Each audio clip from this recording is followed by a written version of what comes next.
forth. Bask in the love of God. Jeremiah 31:3 says, I have loved you with an everlasting love.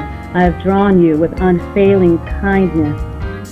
I am loved with an everlasting love. It never fails. It never stops.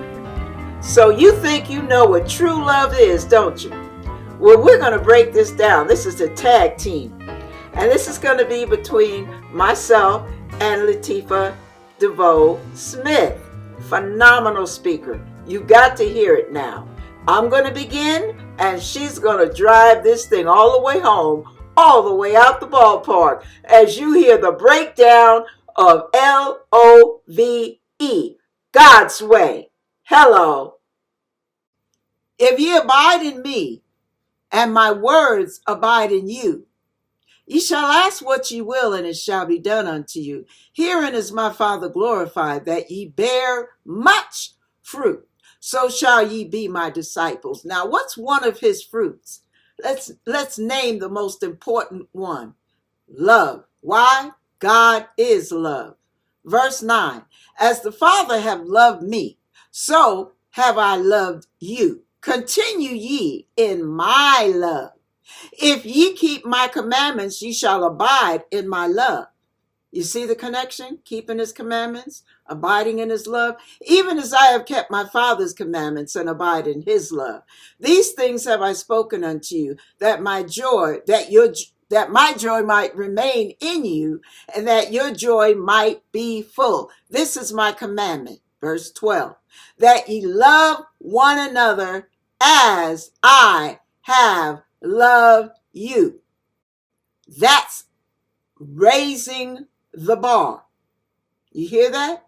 This is my commandment, that ye love one another as I have loved you. Now, the reason I did not read love one another as you love yourself and all of that good stuff is because a lot of us don't love ourselves. So we're not going to do a very good job loving other people the way we love ourselves, are we? But if we love one another as Christ has loved us, that's a whole new level of love, y'all. So, moving right along, verse 13, greater love has no man than this, that a man lay down his life for his friends. One of the things we have a hard time dealing with is, you scratch my back, I scratch your back. You treat me good, I treat you good. You talk mean to me, I talk mean to you. You ignore me, I ignore you. That's human love. That's eros. Not eros. That is phileo love. Phileo love is like friend to friend, family to family, co-worker, people who, acquaintances and all of that. But agape love is what this is describing right here. That's that unconditional love. And I'm going to read one more thing real quick. I want you to go with me. It's just popping in my head real quick. I want you to go with me to 1 Corinthians chapter 13. And 1 Corinthians. Though I speak with the tongues of men and of angels and have not charity, charity for some of you on YouTube who don't know is love. Love. Though I speak with the tongues of men and of angels and have not charity, I am become a sounding brass or a tinkling cymbal. Some of you don't know what love is. You may not know what charity is, so we just told you it's love. But some of you don't even know what love is. Why? Because you haven't had it exemplified in your life. You haven't seen your parents give all for your well-being. So you in turn do not know how to give all for someone else's well-being. You do not know how to put someone else's needs above your wants. You want this, they need that, you take care of your wants and oh well for their needs. Am I right or am I wrong? So that is one of the cliffhanger, not cliffhanger.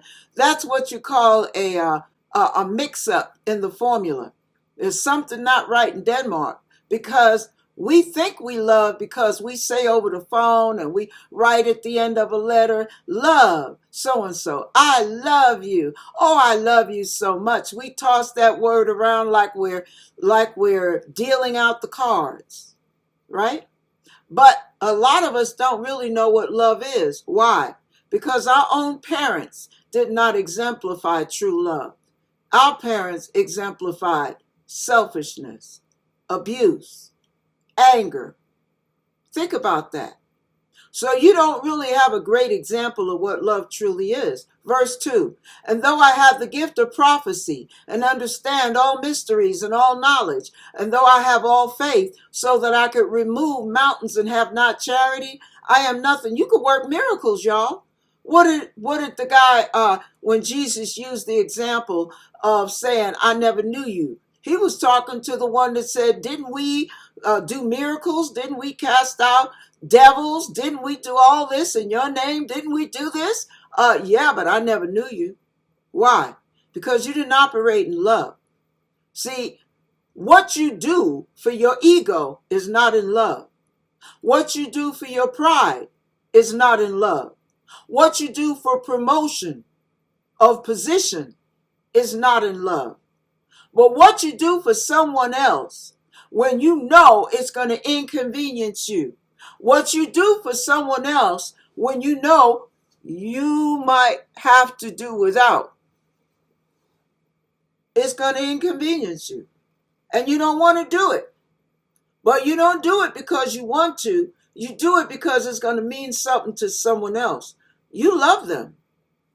And you want to make sure that they know it by what you do, not by what you say. Verse 3, and though I bestow all my goods to feed the poor, and though I give my body to be burned and have not charity, it profiteth me nothing. So, let's say we got a crowd of folks, and there's a person that's begging on the street. And all of a sudden, what happens? I got all my friends with me, so I'm going to walk up to them boldly and say, are you hungry? Would you like something to eat? And I'm showing out in front of everybody, and I'm gonna buy them a feast. I got money, I'm going to buy them a feast. Well, I'm basically sounding a trumpet if I'm doing it for their sake. If I'm doing it so everybody can see what a wonderful person I am. No, that's not. If you do it when nobody's looking, that's what God looks at. When nobody's looking, there's no fanfare, no applause, no parade, no band to play your praises. So we can sound a trumpet all we want. And we can tell everybody what a wonderful person we are. Another thing of sounding the trumpet that we have to stay away from? We have to decide, did we do that out of love, or are we doing it to win brownie points with God? Because a lot of us, we look forward to the rewards that we'll get when we stand in front of the bema seat that's mentioned in the book of Revelation. But guess what, y'all? God gives us rewards right here. And sometimes one of the sweetest rewards you can get from God is his smile. He's letting you know he is pleased with you. Nobody's around. You have no audience. You don't have a standing ovation. It's not being spoken over the mic or over the sound system or the PA system. That's between you and God. But that is such a sweet experience for God to let you know, not your entourage, you, that he is pleased with you. That is a beautiful experience. Some of us, we tell the Lord we love him. I'm going to make it quick. Some of us tell the Lord we love him, but we disobey him at every turn. Somebody make us mad, we want to cuss them out. Some of us do cuss them out. Well, the Lord just got to understand. Well, that's the problem. He does. He does understand. And when you love to the point where God wants you to love, nobody, no matter how angry they make you, will be cussed out. Why?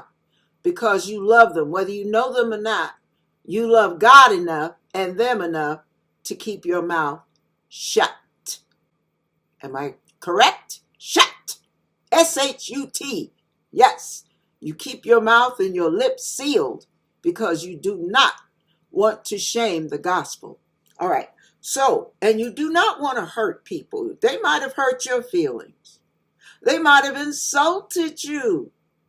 But if you live in the love of God, not your love, not your tainted phileo love, but God's agape love, there is no way you're going to get on their case and bawl them out. You just ask God to help you forgive them. Keep on trucking, baby. Why? Because you don't have to prove. You don't have to get vindication. You don't have to do any of that when you operate in God's love. How do you know that? Because when Jesus was totally mocked and played with and disrespected by his own creation, he never retaliated, did he? He didn't say a mumbling word to defend himself, did he? So what makes you so special? Hello. All right. Now, number 4, charity suffereth long and is kind. Charity envieth not. It ain't jealous. It vaunteth not itself, is not puffed up. So, I'm not going to make myself so important that you better talk to me like this and you better treat me like that and you better, you better not treat me like I'm a nobody. I'm a this, I'm a that. I've got a degree. I've got a so-and-so. Don't you know who I am? That doesn't matter because you ain't nobody except for God, except for who God has made you to be. The Bible says, don't think more highly of yourself than you are.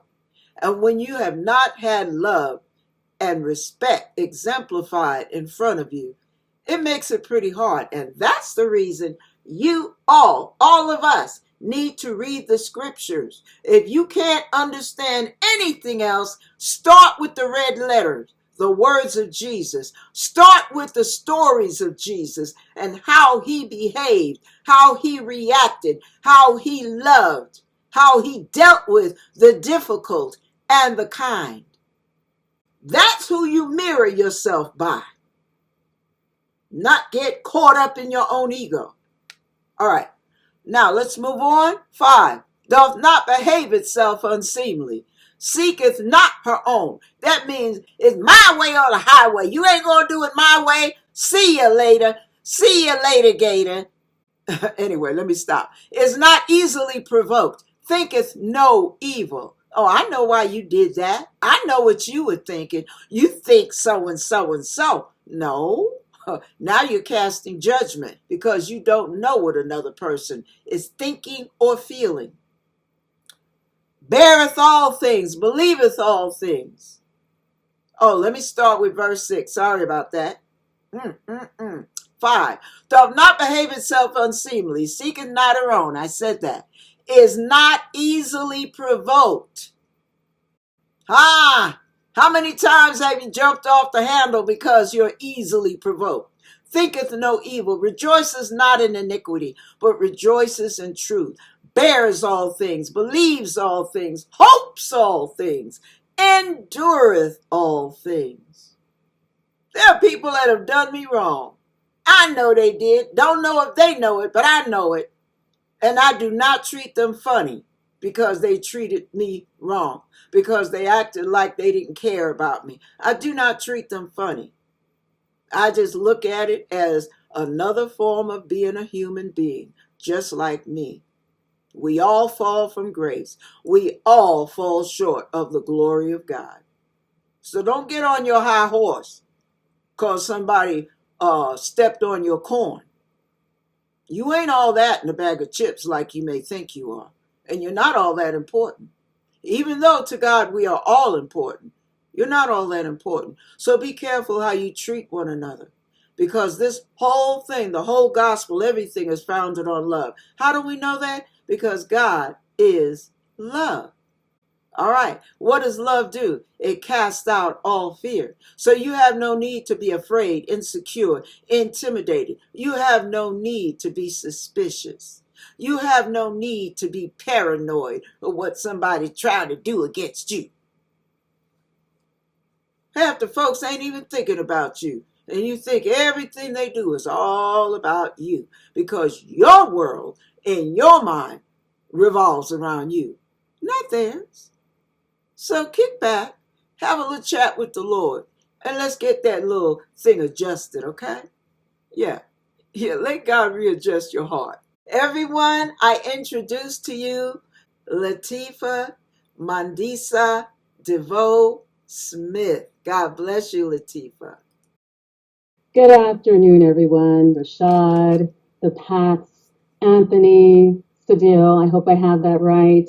Lynn, Kathy, Matthew, Annette, Muriel, and Stephen. I hope I didn't forget anyone. All right.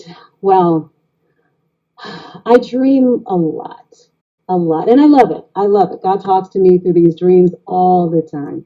But ever had one of those dreams in the morning that feels so blissful and happy and well, I had one of those.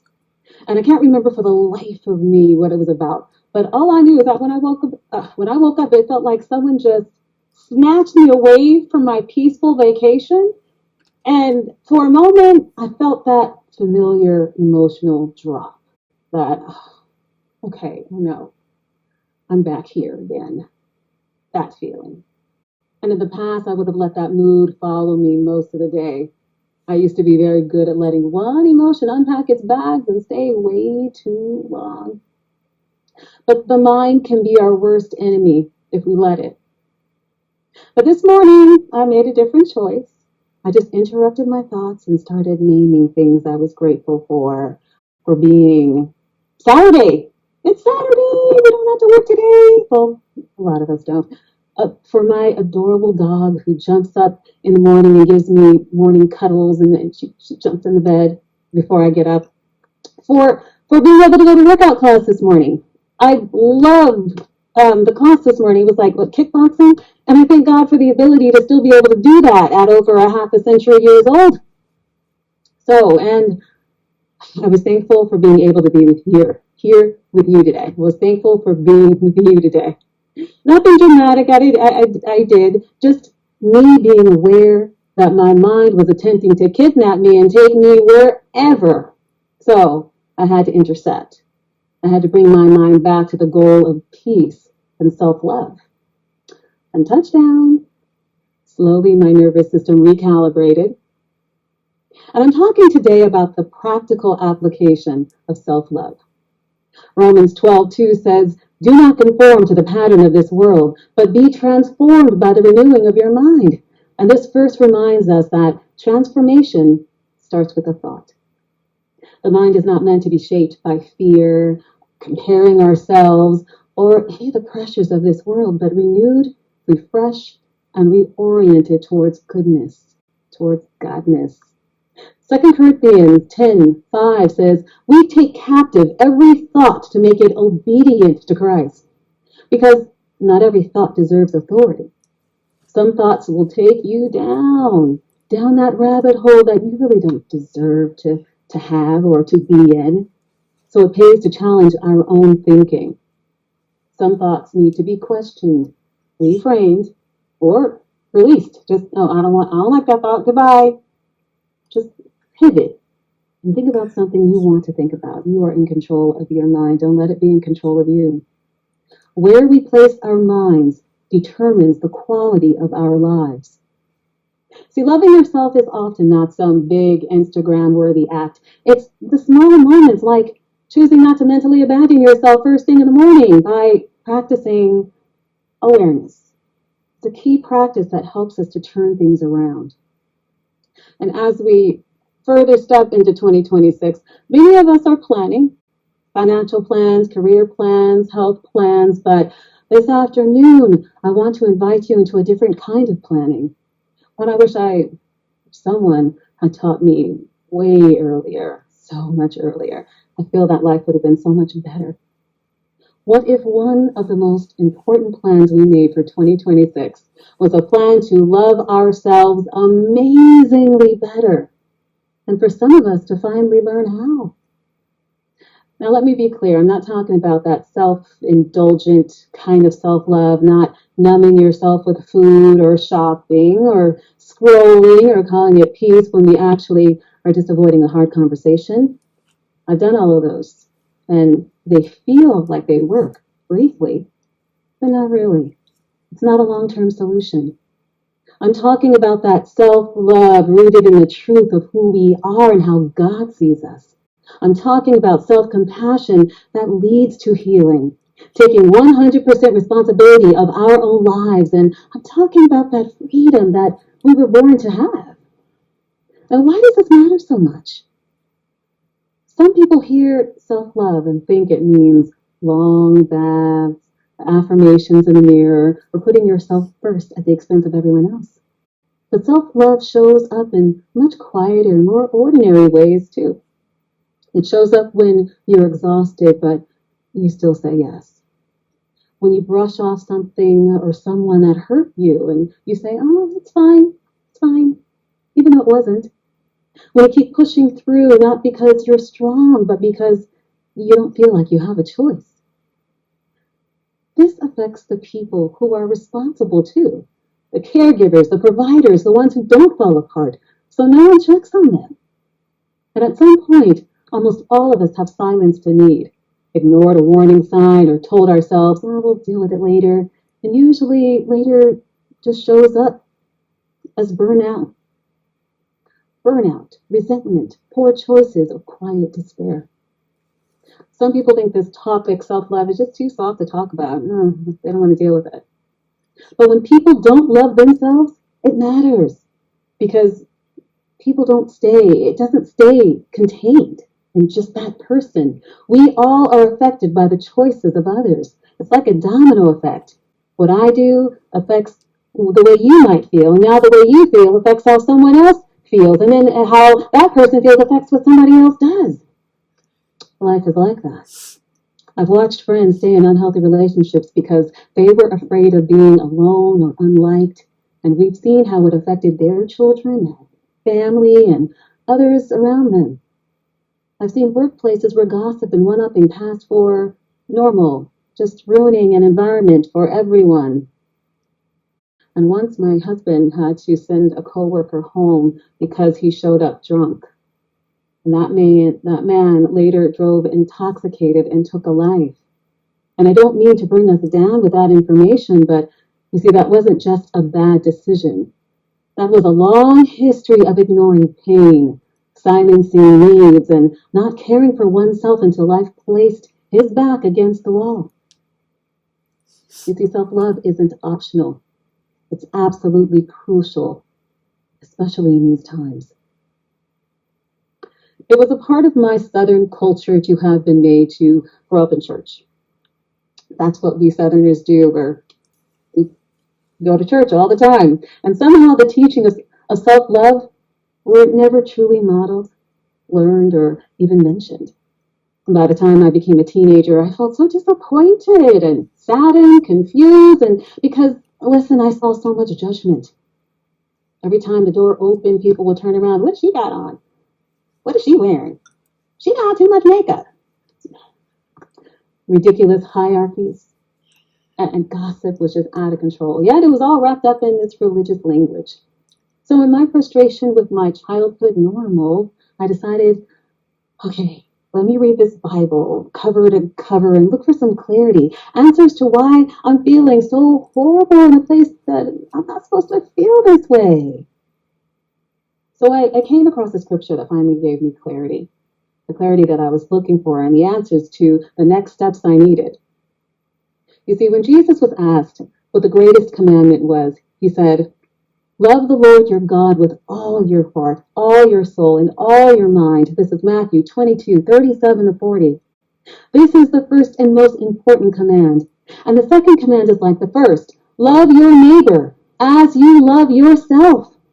All the law and the writings of the prophets depend on these two commands. Light bulb moment. I was about 16 when I read this. And it went ding, ding, ding, ding. Oh, but wait, more questions.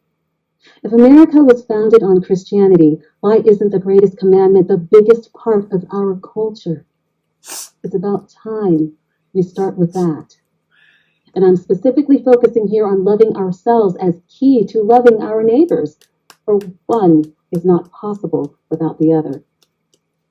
And I say as leaders, teachers, parents, Presidents, when you see your constituents, your children, your students treating themselves with a healthy respect and self-love, and they're caring, connecting with others equally in the kindest, most loving manner, rest assured, you've done an excellent job. Yes, and people, when you find yourselves in environments that feel safe and free and respectful, that's a big indication that you're in a safe, wonderful place. So when I came of age, about 18, I had to leave that church and anything that reminded me of it. Because self-love, self-compassion, self-respect doesn't keep itself where it cannot grow and be nourished. It's about time we stop letting people create spaces that are unnecessarily stressful for us and begin creating what we know is best for us and our community.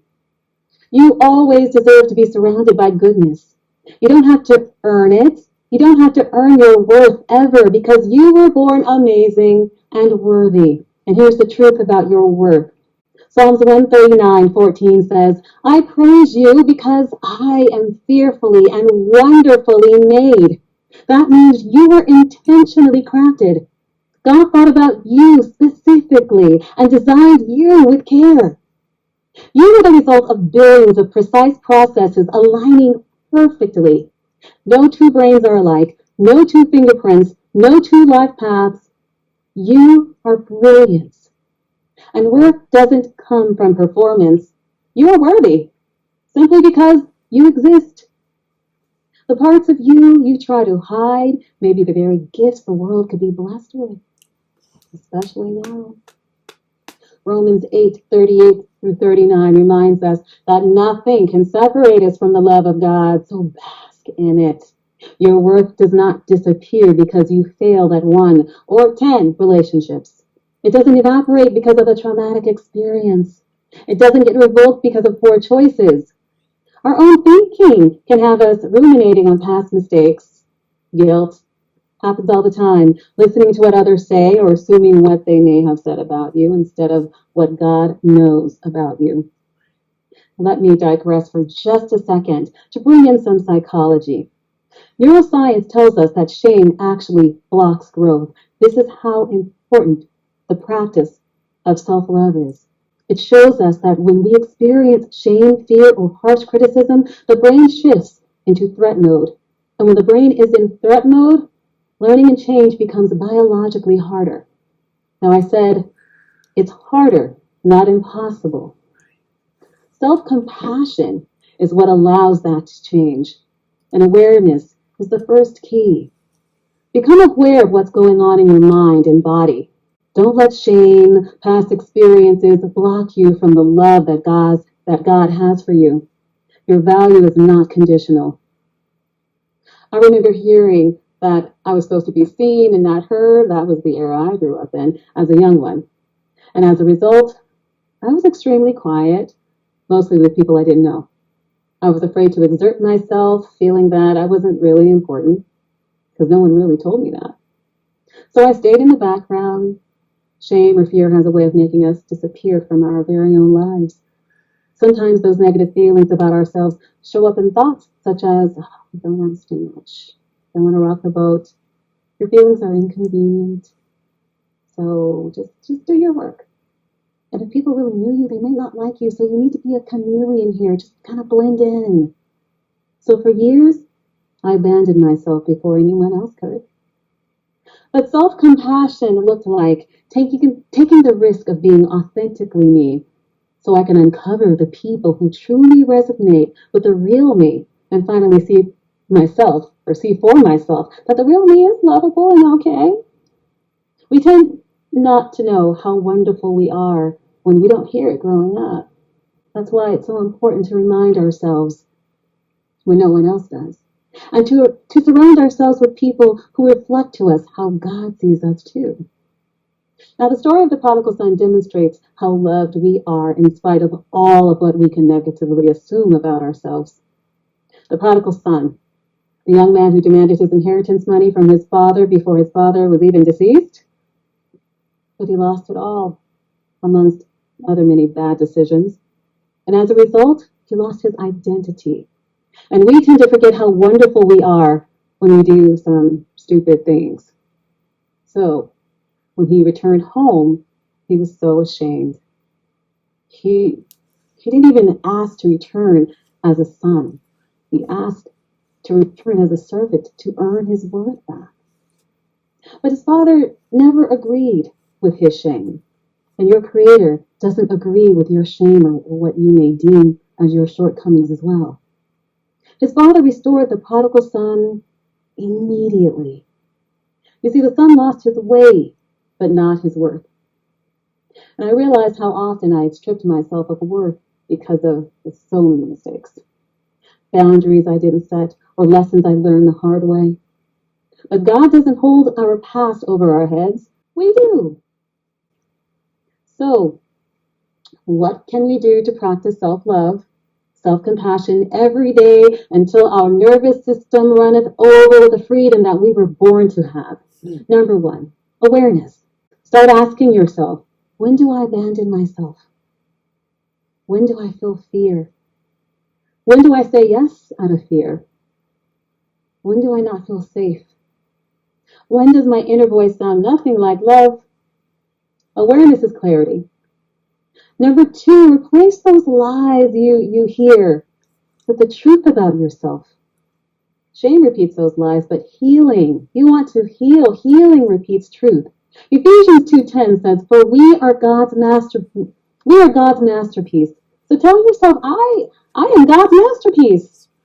If Isaiah 43:1-4 says, "Do not fear, for I have redeemed you. I have summoned you by name. You are mine. You are precious and honored in my sight."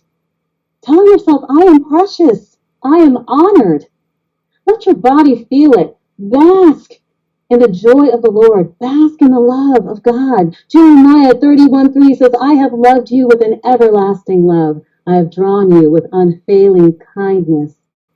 I am loved with an everlasting love. It never fails. It never stops. Everyone is. Number 3, practice self-compassion. Jesus was gentle with wounded people.